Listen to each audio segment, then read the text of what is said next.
Hello everyone, welcome back. Today I wanted to show you my ferro rod striker.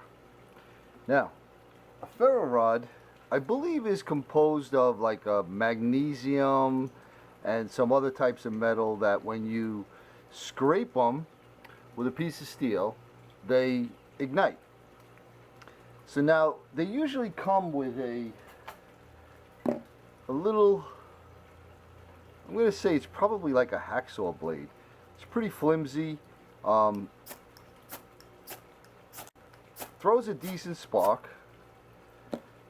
I made this one out of a Sawzall blade. It's a little thicker, a little bigger. I get a better purchase on it, but it throws about the same sparks. So I said, wow, maybe if I make one out of something that has a very hard 90-degree spine like you would on the back of a knife, and I ended up having this piece of file. This was part of the original flint striker that I made out of the file.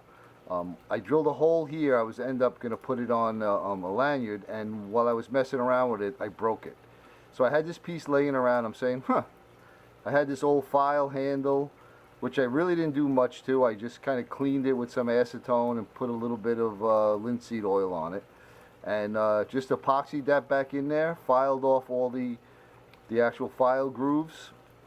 The hole I filled in with a little copper rivet and just sanded it flush, and gonna make this my dedicated ferro rod striker. Watch the difference. You can see that paper caught on fire. I mean, it throws some serious sparks compared to these thin things. So let's give it a whirl. Let's get some fat wood out. Put this tray down. This beautiful piece of fat wood. If you're into fat wood, you don't get any better than this. Scrape some off. As you can see, it does a great job scraping the fat wood.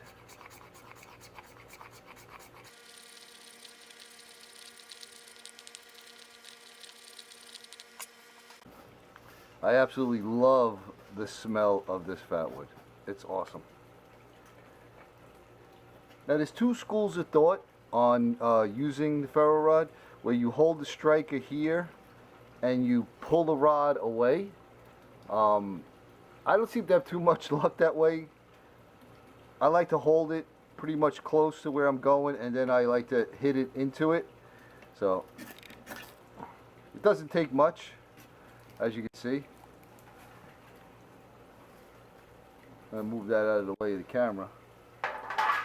But yeah, this fat wood's amazing. It's pretty much, you look at it, it lights up. So just wanted to show you a quick little video on this very easy to make ferro rod striker, and it's actually hardened at the end. What I found is they must temper it from about here all the way into the tang so that it doesn't break. The tang doesn't break, because that was very soft there. And then probably like right around here is where the filing part started, and that seems to be hard, where that can actually throw a spark with a a piece of chert. So I guess you could kind of use it for dual duty. If you lost your flint striker and you lost your ferro rod and all you had was this, you could get some sparks if you had a piece of chalk cloth. So very simple to make if you have an old file with a handle, and like I said, this thing throws some serious sparks. Well, there you go. That's how I do stuff. Thanks for watching, everyone. I hope you're enjoying your day.